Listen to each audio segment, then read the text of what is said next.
So guys, जिनका नौ को exam है सोच रहे होगे ना कि क्या पढ़े, अब 7-8 ही दिन बचे हैं।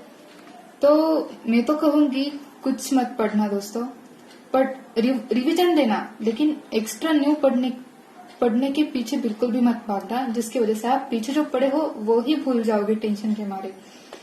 सो दोस्तों, ज्यादा पढ़ने के पीछे आपको नहीं भागना है। अभी जो थोड़ा टाइम बचा है उसमें आप ज्यादा से ज्यादा रिवीजन देना, ताकि आप एग्जाम में याद करके अच्छे से परफॉर्म कर पाओगे। जैसे कि क्वांट में टेबल्स याद कर लेना, ताकि आप कैलकुलेशन वगैरह फटाफट कर पाओ और उसमें आपका टाइम ज्यादा कंज्यूम ना हो। जो अरिथमेटिक के न्यू चैप्टर्स है वो रिवाइज कर लेना, ज्यादा से ज्यादा मॉक देना। रीजनिंग में सिलॉक्स वगैरह की कंडीशंस याद कर लेना, जो कि छोटे मोटे टॉपिक्स है वो कवर कर लेना, जो आपको लगता है कि आप भूल रहे हो। और अगर सीखना ही हो तो रीजनिंग में देखना कि कौन से पजल न्यू टाइप में आते हैं, बस देखना आंखों के सामने से, वो सिर्फ निकाल लेना आंखों के सामने से, ज्यादा मतलब उसमें अटके मत रहना। इंग्लिश में 120 रूल्स ऑफ ग्रामर वगैरह पढ़ लेना दोस्तों, काफी इम्पोर्टेंट है, क्योंकि एरर से क्वेश्चन काफी सारे आते हैं, तो वो काफी जरूरी है। और करंट अफेयर्स की तो मैं बोलूंगी बहुत रिवीजन कर लेना, क्योंकि करंट अफेयर्स ऐसा है कि अगर मार्क्स दे जाए तो इतने ज्यादा दे जाता है, और अगर डुबाना है तो निगेटिव तक डुबा सकता है करंट अफेयर्स। और एक्यूरेसी काफी मेंटेन करनी है दोस्तों, आपको तुक्के बिल्कुल नहीं मारने हैं। जैसे कि काफी सारी शीट्स में एग्जाम हो गया है, तो एक्यूरेसी काफी मेंटेन करनी है आपको, इसलिए तुक्कों का सोचना भी मत।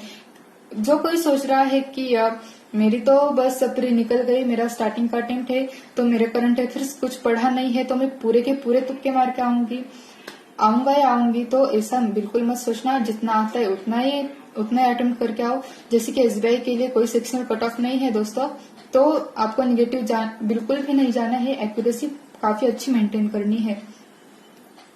और मॉक एकदम ज्यादा देना दोस्तों, क्योंकि आपको टाइम मैनेजमेंट सीखना है। अभी लास्ट डेज है, तो आपको टाइम मैनेजमेंट आना बहुत जरूरी है। किसमें कितना टाइम देना चाहिए आपको समझना चाहिए। तो मॉक देना, मॉक का एनालिसिस बहुत डीप करना।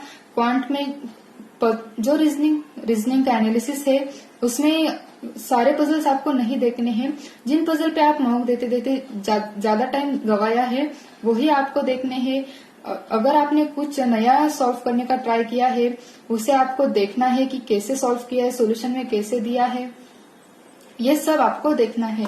क्वांट में अरिथमेटिक सॉल्व करने के कुछ मतलब शॉर्ट सॉल्यूशन होगा, तो वो आपको देखना है।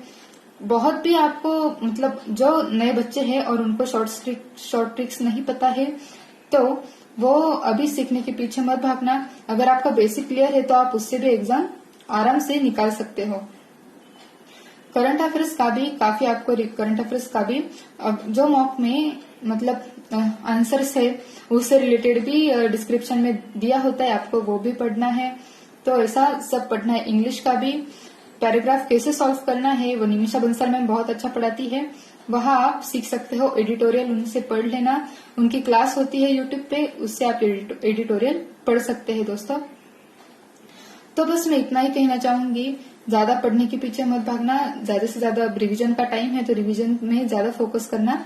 और अरिथमेटिक के तो लेक्चर मैं तो बोलूंगी कि मतलब जो ऐसा टॉपिक वाइज लेक्चर कर रहे हैं, फिलहाल टॉपिक वाइज लेक्चर से ज्यादा मॉक में जो आपको क्वेश्चन टफ लग रहे हैं वो आप फॉलो कर लेना। अगर एक दो क्वेश्चंस होंगे जो आपको नहीं सॉल्व हो रहे होंगे, तो उस टॉपिक के बस लेक्चर देख लेना। जैसे कि मॉक में काफी सारे टॉपिक एक साथ कवर हो जाएंगे आपके, लेक्चर से एक ही टॉपिक डीप में कवर होगा, लेकिन वैसे मॉक से काफी सारे टॉपिक एक बार में आपके कवर हो जाएंगे। तो ज्यादा से ज्यादा मॉक देना।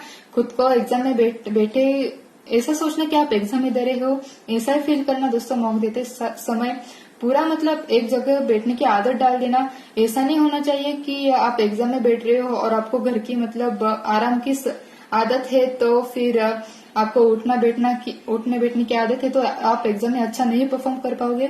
तो भी अपने शरीर को आदत डाल देना कि आप एग्जाम में बैठे हो और आपको बेस्ट स्कोर लाना है। So guys, all the best for your exams. अच्छे से पढ़ना, मेरी तरफ से काफी सारे विशेष अच्छे से परफॉर्म करना। Thanks for watching my video. ऐसे वीडियो के लिए सब्सक्राइब करना, लाइक करना, ज्यादा से ज्यादा शेयर करना। राधे कृष्णा।